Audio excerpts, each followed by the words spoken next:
Assalamualaikum warahmatullahi wabarakatuh. Berikut yang merupakan kisah Nabi Ibrahim yang menghancurkan berhala kaumnya dan asal mula air Zam-Zam. Nabi Ibrahim berasal dari keturunan Sam bin Nuh. Ibrahim adalah salah seorang Nabi Ulul Azmi. Allah mengutusnya kepada kaumnya agar dia menyeru mereka untuk beribadah kepada Allah. Ibrahim melakukan dialog terbuka dengan raja mereka, Namrud, seorang raja congkak dan sombong, serta mengaku bahwa dirinya adalah Tuhan. Allah berfirman dalam Al-Quran, "Apakah kamu tidak memperhatikan orang yang mendebat Ibrahim tentang Tuhannya Allah karena Allah telah memberikan kepada orang itu pemerintahan kekuasaan?" Ketika Ibrahim mengatakan, "Tuhanku ialah yang menghidupkan dan mematikan," orang itu berkata, "Saya dapat menghidupkan dan mematikan." Ibrahim berkata, "Sesungguhnya Allah menerbitkan matahari dari timur, maka terbitkanlah ia dari barat."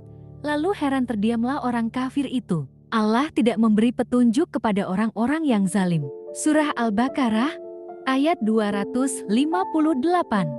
Nabi Ibrahim menghancurkan berhala-berhala kaumnya saat mereka tidak ada di tempat. Kemudian, dia membiarkan kapak tersandang di pundak berhala yang paling besar. Ini dimaksudkan untuk menunjukkan kepada mereka bahwa sebenarnya berhala-berhala itu adalah makhluk yang lemah dan tidak berdaya. Allah berfirman, "Maka Ibrahim membuat berhala-berhala itu hancur terpotong-potong kecuali yang terbesar induk dari patung-patung yang lain, agar mereka kembali untuk bertanya kepadanya."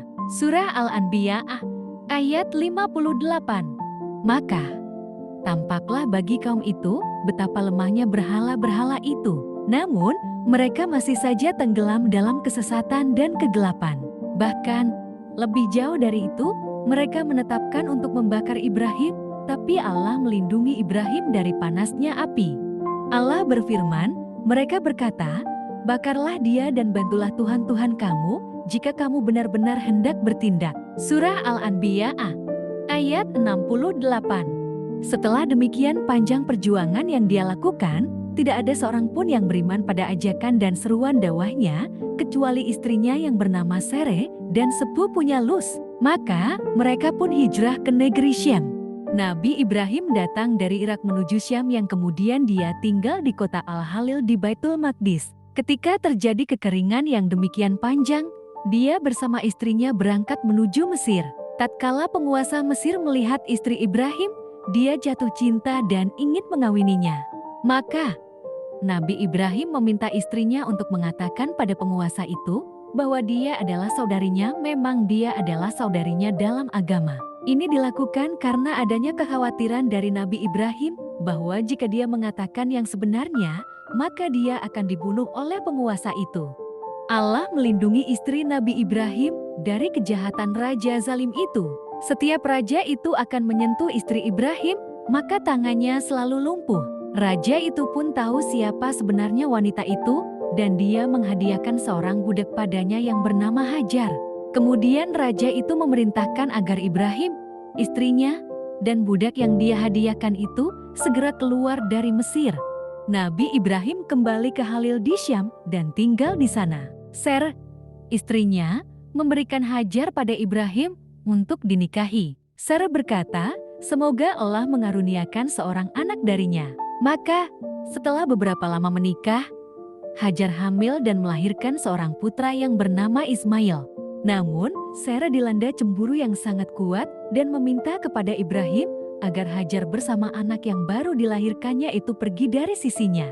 Ibrahim bersama Hajar dan anaknya segera berangkat ke arah selatan hingga tiba di sebuah tempat yang disebut Mekah Al-Mukarramah. Kemudian dia tinggalkan keduanya di tempat itu. Pada saat itulah Ibrahim berdoa sebagaimana yang diabadikan di dalam Al-Quran.